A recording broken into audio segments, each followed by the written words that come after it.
आज की कहानी है गरीब की दुर्गा भक्ति। संध्या गरीब विधवा और दलित औरत थी। कुछ समय पहले ही उसके पति का देहांत हो गया था। वह अकेले ही अपनी बेटी माधवी का पालन पोषण कर रही थी। संध्या गांव के लोगों के घरों में झाड़ू लगाने का काम करती थी। वह मां दुर्गा की भक्त थी। दलित होने के कारण उसे मंदिर में प्रवेश करना मना था। मां दुर्गा में अगाध श्रद्धा होने के कारण वह गांव के दुर्गा मंदिर के आगे भी साफ सफाई का काम करती थी। कुछ ही दिनों में नवरात्रि शुरू होने वाले थे। एक दिन उसकी बेटी माधवी बोली, मां इस बार नवरात्रों में मैं भी पूजा करूंगी और मां दुर्गा के व्रत रखूंगी। संध्या बोली, बेटी नवरात्रों के व्रत बहुत कठिन होते हैं, क्या तू ठीक से कर पाएगी? माधवी बोली, हाँ मां, मैंने सोच लिया है।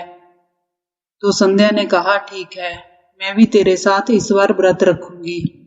इस तरह दोनों मां बेटी ने व्रत करने की तैयारी शुरू कर दी। संध्या ने इधर उधर से कुछ पैसों का इंतजाम करके पूजा का सामान खरीदा। आज नवरात्रि का पहला दिन था। संध्या ने माधवी से पूछा, तुझे भूख तो नहीं लगी है? माधवी ने हंसते हुए कहा, लगी तो है पर थोड़ी थोड़ी। दोनों माँ बेटी दुर्गा माँ को फूल अर्पित करने के लिए मंदिर जाती हैं। इन फूलों के सिवाय माँ दुर्गा को अर्पण करने के लिए उनके पास कुछ नहीं था।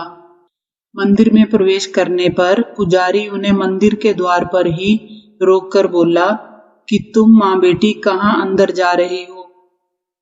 तुम्हें पता नहीं है कि तुम्हारी जाति वालों का मंदिर में जाना मना है? संध्या बोली, पुजारी जी, दुर्गा माता के लिए तो अपने सभी बच्चे एक समान होते हैं, फिर माता के मंदिर में आप हमारे साथ ऐसा भेदभाव क्यों कर रहे हैं? हमारा ही प्रवेश मंदिर में वर्जित क्यों है? तब पुजारी बोला, हमारी बराबरी करने वाली तुम होती कौन हो? सदियों पुरानी रीत बदलने वाली तुम अपनी जात कैसे भूल गई? संध्या बोली, पुजारी जी, कृपया मेरी बेटी को मां दुर्गा के दर्शन करके फूल चढ़ाने दीजिए। पुजारी बोला, अब तुम अपनी बेटी के मुंह में हमारा धर्म भ्रष्ट करोगी? चुपचाप जहां से निकल जाओ। इसके बाद पुजारी ने लोगों से कहा, देखो भाइयों, ये अछूत औरत होकर मंदिर में मां दुर्गा के दर्शन करने आ गई है। इसे जहां से भगाओ, नहीं तो ये देवी मां के मंदिर को भी भ्रष्ट कर देगी। पुजारी की बात मानकर बाहर खड़े लोग उन्हें भगा देते हैं, लेकिन इसी बीच उन सब से नजर बचाकर माधवी चुपचाप मंदिर के द्वार में से मां दुर्गा को फूल चढ़ा देती है। मां दुर्गा के दर्शन ना होने के कारण मां बेटी भारी मन से वापस लौट आते हैं। अगले दिन सुबह जब पुजारी मंदिर के द्वार खोलता है तो ये देखकर हैरान हो जाता है कि कल के चढ़ाए सारे फूल मुरझा गए हैं, मगर द्वार के पास पड़े फूल अभी भी ताजे हैं। ये देखकर पंडित आश्चर्य में पड़ जाता है। वह सोचता है कि मंदिर तो मैंने अभी अभी खोला है, ये कल के चढ़ाए हुए फूल किस भक्त के हैं जिनमें अभी भी ताजगी बाकी है। थोड़ी देर में ही ये बात पूरे गांव में फैल जाती है। सभी अपने आप को माता का भक्त साबित करना शुरू कर देते हैं। सभी एक दूसरे को बता रहे थे कि फूल उनके द्वारा चढ़ाए गए हैं। इन सब से बेखबर संध्या और माधवी दोनों सच्चे मन से माता की भक्ति में मगन थी। इसी तरह दिन बीतते गए और महाअष्टमी आ गई। संध्या और माधवी ने मां दुर्गा को भोग लगाने के लिए थोड़े से चने, पूरी और हलवा बनाया था। इस भोग सामग्री को संध्या ने बहुत ही मेहनत से इकट्ठा किया था। संध्या कहती है, माधवी आ जाओ, व्रत के पारण का समय हो गया है। मां की पूजा करने के बाद दोनों मां बेटी अभी खाना खाने बैठी ही थी कि बाहर से एक बूढ़ी औरत की आवाज आई, अरे कोई इस बुढ़िया को भी खाने के लिए कुछ दे दो, मैंने 2 दिन से कुछ नहीं खाया है। माधवी और उसकी मां बाहर देखती हैं कि घर के बाहर एक बेहद कमजोर और बूढ़ी औरत एक लाठी का सहारा लेकर खड़ी थी। उस बूढ़ी औरत को देखकर उनके मन में दया उमड़ आती है। वे अपना खाना उस बूढ़ी औरत को खाने के लिए दे देती हैं। बुढ़िया खाना खाकर तृप्त हो जाती है। वह उनको एक छोटी सी पोटली देते हुए कहती है कि इसे अपने पूजा के स्थान पर रख दो और इसे विजयादशमी के दिन ही खोलना। उसके बाद मंदिर में जाकर माता के दर्शन कर लो, तुम्हारे सारे दुख दूर हो जाएंगे। दोनों माँ बेटी फिर थोड़े से फूल लेकर डरते डरते मंदिर पहुंचती हैं। उन्हें देखते ही पंडित बोला, अछूत कहीं की, तुम दोनों आज फिर से मंदिर आ गई। ये अछूत होते ही ऐसे हैं जो एक बार में बात समझते ही नहीं।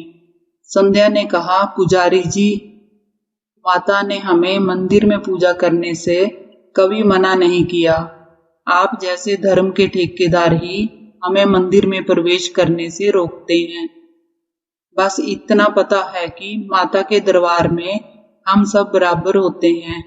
माता की नजरों में कोई भी छोटा या बड़ा नहीं होता, इसलिए हमें भी माता की पूजा और दर्शन करने दीजिए। पंडित बोला, अब तू मुझे पंडिताई का पाठ भी पढ़ाएगी? और वह मंदिर में आए हुए लोगों की ओर देखकर कहता है, अरे भाइयों, देखो ये अछूत फिर से मंदिर में घुसने आ गई है। इससे पहले कि ये देवी के मंदिर को दूषित करें, उससे पहले ही इस अछूत को निकाल बाहर करो। सारे लोग उन्हें वहां से खदेड़ने लगते हैं जैसे वह कोई जानवर हो। इस भाग दौड़ में माधवी के हाथ से फूल मंदिर के प्रांगण में गिर जाते हैं। अगले दिन जब लोग मंदिर में जाते हैं तो वहां देखते हैं कि माधवी के हाथ से गिरे हुए फूल अभी भी ताजे हैं। पंडित बोला, लगता है ये माँ बेटी दोनों डायन या जादूगरनियां हैं। उन्होंने ही मंदिर पर जादू किया हुआ है। भाइयों, उन्हें पकड़कर यहाँ लाना होगा। उनका फैसला यहाँ देवी माँ के सामने होगा। लोग दोनों माँ बेटी को पकड़कर मंदिर में लाते हैं। पंडित बोला, सच सच बताओ, तुम लोगों ने जहाँ क्या जादू कर रखा है? हम यहाँ इतनी भक्ति से माँ की पूजा करते हैं, फिर भी हमारे फूल तो मुरझा जाते हैं। और तुम अछूत जात की औरतें जो मंदिर में प्रवेश करने के लायक भी नहीं हो, उनके फूल कैसे ताजे रहते हैं? संध्या बोली, पुजारी जी, हमने कुछ नहीं किया है, हम कोई जादूगर नहीं हैं। तभी दूसरे लोग कहने लगते हैं कि जे ऐसे मुंह नहीं खोलेंगी, और लोग उन्हें पीटना शुरू कर देते हैं। बेचारी संध्या वहां गिर जाती है और माधवी दौड़कर अपनी मां से लिपट जाती है। तभी वहां अचानक से तेज आंधी चलने लगती है। सारे सजावट भरे पंडाल उजड़ जाते हैं। इसके बाद आगे का दृश्य देखकर लोगों की आंखें फटी रह जाती हैं। उनके सामने साक्षात मां दुर्गा प्रकट होती हैं। वहां उपस्थित पुजारी और सभी लोग मां के सामने झुक जाते हैं। साक्षात मां दुर्गा को सामने देखकर संध्या और माधवी की आंखों से आंसू बहने लगते हैं। दुर्गा मां कहती हैं कि मेरा भक्त वही है जो सच्चे मन से मेरी पूजा करे। तुम लोग क्या सोचते हो कि भक्ति सिर्फ सजावट से और पंडाल से ही होती है? भक्ति सीखनी है तो मेरी इस भक्त से सीखो। इसकी भक्ति का ही प्रताप था कि इसकी प्रेम से खिलाई गई 2 पूरियों से ही मैं तृप्त हो गई। दुर्गा माँ की आवाज सुनकर संध्या और माधवी के आश्चर्य का कोई ठिकाना ना रहा। दोनों माँ बेटी समझ चुकी थी कि उस बुढ़िया के वेश में स्वयं माँ दुर्गा थी। फिर संध्या माँ के सामने प्रणाम कर कहती है कि हे ममता में दयालु माँ, हम सब आपके बच्चे हैं। मैं इन सब की तरफ से आपसे क्षमा दान मांगती। हमारे पापों को क्षमा करें और हमें अपने चरणों में शरण दो।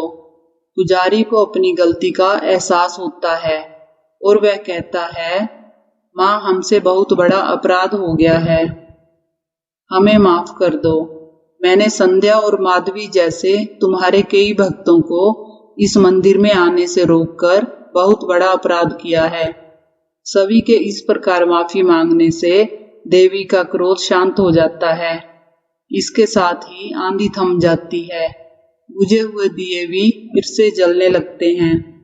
माँ दुर्गा कहती हैं कि आज माधवी और संध्या की भक्ति से प्रसन्न होकर मैं इस गांव को सुख समृद्धि और धन धान्य से भरपूर होने का आशीर्वाद देती हूँ।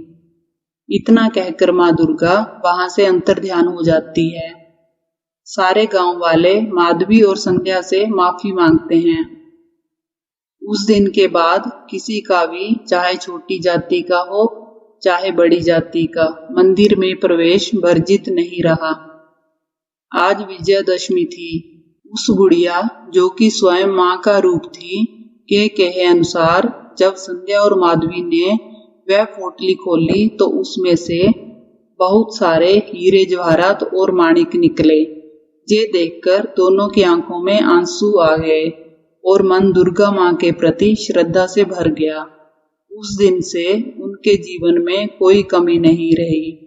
आपको ये कहानी अच्छी लगी हो तो वीडियो को लाइक करें, चैनल को सब्सक्राइब करें। वीडियो को अंत तक देखने के लिए आप सभी का धन्यवाद।